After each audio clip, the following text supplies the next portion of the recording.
अस्सलाम वालेकुम। कैसे हैं आप सब? उम्मीद करते हैं कि आप सब खैरियत से होंगे। मेरा नाम अनया वकास और आज का जो मेरा टॉपिक है वो एनाबेल पर है। हम सब एनाबेल के बारे में जानते हैं मगर इसकी बैक स्टोरी के बारे में बहुत कम लोग जानते हैं। एनाबेल मसलन एक कर्स यानी एक मनहूस डॉल है जो 1971 में डोना डोना को मिली थी अपनी माँ से क्रिसमस गिफ्ट के तौर पर। डोना फ्रांसिस हॉस्पिटल हार्टफोर्ड यूएसए के अंदर रहती थी अपनी दोस्त एनजी के साथ।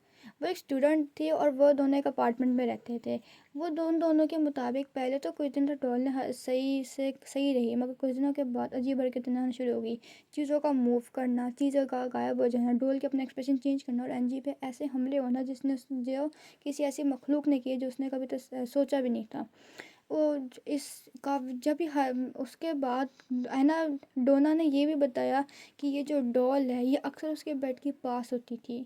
यानी वो उसको कुर्सी पर रखती थी तो डॉल उसके बेड के पास उसको सुबह मिलती थी।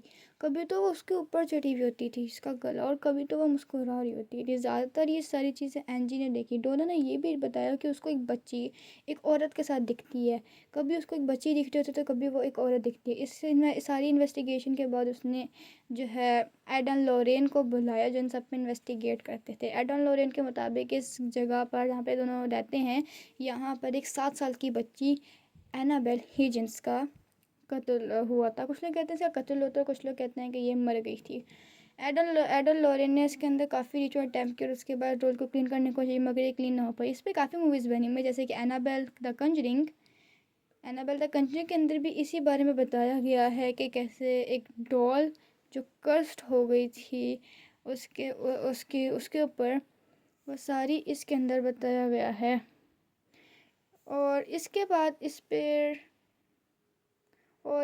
और भी बताया, इसके अंदर ये भी बताया गया कि इसके अंदर कैसे डॉल घुसी थी और कैसे हुआ था। इसके बाद एनाबेल क्रिएशन जिसके अंदर क्रिएशन के बारे में बताया गया है कि कैसे ये एक डोना लड़की को मिली। उसके अंदर तो डोना नहीं है मगर उन्होंने स्टोरी का चेंज किया, मगर डोना के मुताबिक बताया गया और इसके रिचुअल का बताया गया है। और एड एंड लोरिन का भी इसमें ज़िक्र है काफ़ी ज़्यादा। उसके बाद इस पर एक और मूवी भी बनी थी Annabelle comes home. Annabelle come home के ऊपर सारे उन मामलात के बारे में बताया गया है जो हुए थे। और इसके अंदर ये भी बताया गया कि ये एक मॉन्ट्रॉय म्यूज़ियम के अंदर कैसे गई थी। अभी तो इसकी जो है एनाबेल म्यूज़ियम के अंदर उसके बाद म्यूज़ियम के बारे में बताया गया और एनाबेल्स कम होम के अंदर जो स्टोरी बताई गई है वो उसी तरीके से रेलिवेंट है जो डोना और उसकी दोस्त एंची के साथ हुआ था घर के अंदर। इस पर एक और मूवी बनी है द कंजरिंग। इसके अंदर भी एडन लोरियन का बहुत ज़्यादा जिक्र है जिसमें एक बच्ची लड़का जो होता है वो एक नन के कब्ज़े में आ जाता है और वो नन उसके घर को तबाह कर देती है। और साथ साथ ये भी बताया गया है कि इसके अंदर क्या क्या हुआ था और रिचुअल्स के बारे में भी इसके अंदर बताया गया है। हम सब ने कंजरिंग शायद देखी हुई है। आजकल बस इतना ही। अगर आपके पास ऐसा कोई टॉपिक है जिस पर आप लोग चाहते हैं कि मैं डिस्कस करूँ तो आप मुझे कमेंट में लाजमी बताएं। अल्लाह हाफिज़।